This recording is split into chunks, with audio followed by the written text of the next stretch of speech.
এবার একটু সচিবালয়ের দিকে যেতে চাই। সপ্তাহের প্রথম দিন, সেখানে কি ঘটছে, প্রধানমন্ত্রী কি আজকে কর্মসূচিতে রয়েছে, সেটি জানতে আমাদের সহকর্মী সংযুক্ত হতে চাই। সহকর্মী মাহাদি হাসান আমাদের সঙ্গে আছেন।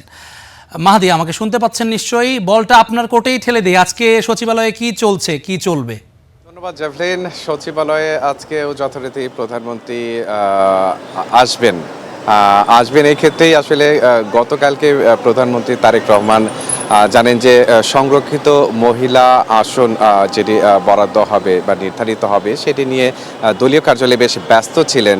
বলা যায় যে রাত প্রায় ৩টা পর্যন্ত তিনি এই মনোনয়ন এবং সাক্ষাৎকার নিতে ব্যস্ত ছিলেন। তো যার কারণে আজকে অনুমিত যে একটু দেরিতেই সচিবালয়ে প্রবেশ করবেন, যদিও এখন পর্যন্ত তিনি সচিবালয়ে আসেননি। বেলা 11টায় এবং বেলা 12টায় তার দুটো পূর্ব নির্ধারিত কর্মসূচি আছে।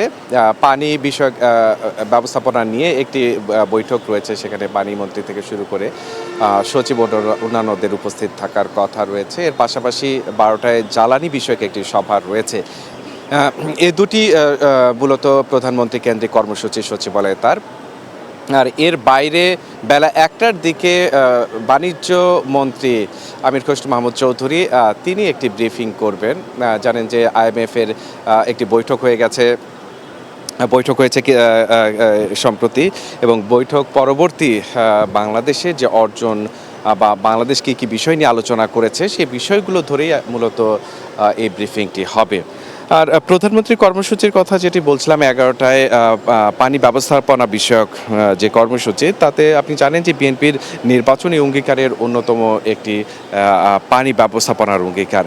পানির সুষ্ঠু ব্যবস্থাপনা, এর বন্টন এবং পরিবেশগত দিক বিবেচনায় নিয়ে আসলে কী ধরনের পরিকল্পনা গ্রহণ করা হবে সে বিষয়গুলো নিয়েই সার্বিকভাবে এই বৈঠকে আলোচনা হবে। বিশেষ করে জানেন যে জলবায়ু পরিবর্তনের কারণে বাংলাদেশ একদিকে যেমন খরা তেমনি বন্যা মোকাবেলা করতে হচ্ছে। তো সেক্ষেত্রে পানির যদি সুষ্ঠু ব্যবস্থাপনা না করা যায় তো সেটি পরবর্তী অর্থাৎ ভবিষ্যতে এটি আমাদের জন্য নানাভাবেই হুমকি হয়ে দেখা দেবে।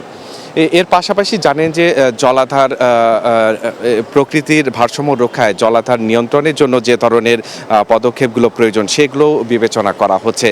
ইতিমধ্যে খাল খনন কর্মসূচি নেওয়া হয়েছে। সেই খাল খনন কর্মসূচির বিষয়ে জানেন যে 20,000 কিলোমিটার খাল খনন কর্মসূচি করা হবে। সেখানেও পানি ব্যবস্থাপনার বড় ধরনের একটি জায়গা রয়েছে। সব মিলে বিএনপির 180 দিনের যে পরিকল্পনা, সেই পরিকল্পনা বাস্তবায়নের জন্য একটি সঠিক এবং বিস্তর পরিকল্পনার অংশ হিসেবে আজকে এই পানি ব্যবস্থাপনা বিষয়ক বৈঠকটি হতে যাচ্ছে। এর পাশাপাশি জানেন যে আজকে থেকে জ্বালানি তেলের দাম পুনর্নির্ধারণ করা হয়েছে। সেই জায়গা থেকে আমরা দেখছি যে অকটেন, পেট্রোল, ডিজেল প্রত্যেকটিরই দাম বেড়েছে। সেই দাম বাড়ার পরবর্তীতে আসলে বাংলাদেশে এর যে প্রভাব তৈরি হবে সেই জায়গা থেকে আসলে কী কী করণীয় বা পদক্ষেপগুলো নেওয়া উচিত সে বিষয়গুলো নিয়েও আলোচনা হবে। সেই আলোচনাগুলো হলে যখন মন্ত্রী প্রতিমন্ত্রীরা বেরিয়ে আসবেন তাদের কাছ থেকে আমরা এ বিষয়ে আরও বিস্তারিত তথ্য জানতে পারবো এবং নিশ্চয়ই দর্শকদেরও আরও বিস্তারিত তথ্য জানাতে পারবো।